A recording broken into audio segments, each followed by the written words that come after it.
She said it so gently I almost missed the blade hidden in her words. The greatest gift you could give our daughter on her wedding day is to disappear from our family forever. Her tone was surgical, no tremor, no regret. She didn't even look up from her coffee. The steam rose between us like smoke after an explosion. I didn't argue, didn't ask why. I just stared at her, the woman I'd built a life around, realizing I'd been living with a stranger who had rehearsed this line long before it reached me. So I packed my things, quietly, folded shirts, sealed boxes, took the keys, and left. The door closed behind me like a final punctuation mark. But she didn't know. I don't vanish easily. The next morning, I sold the apartment, the one she begged me to keep for the family. I froze the joint account, moved everything into a new name. Her messages started by noon. "Where are you? We need to talk. What did you do?" I didn't reply. I wanted her to feel what silence tastes like when you can't control it.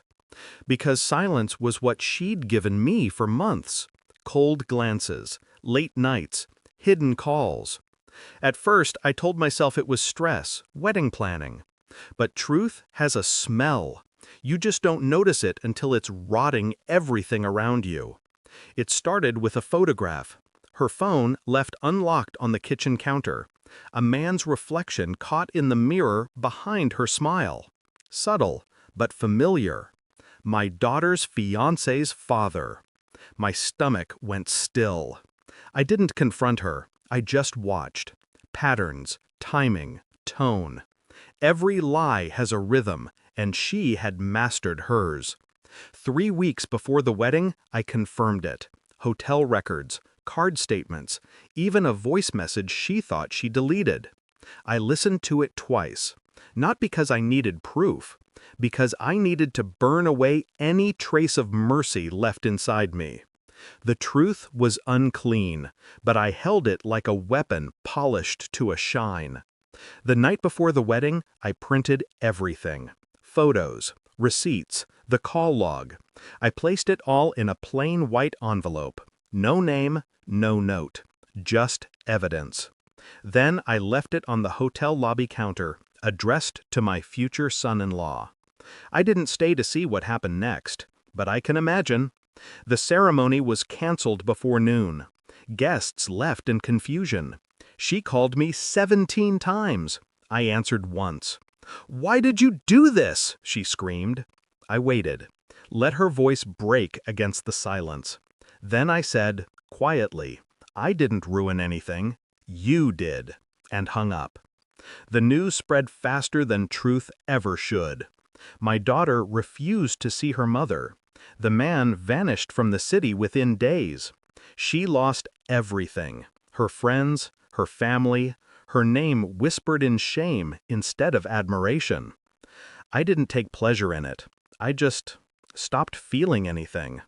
That's what betrayal does. It cauterizes the heart, leaves it smooth, unscarred, and utterly numb. Weeks later, I drove past the apartment building one last time. Curtains drawn, mailbox overflowing, silence heavy behind the glass. Once, that place held laughter. Now it looked like a crime scene no one had reported yet. I parked for a while, watched the sunset bleed across the windows, and then I left. No goodbye, no message, just absence. Clean, precise, final. I realized something on that drive. She wanted me gone because I reminded her of the life she destroyed.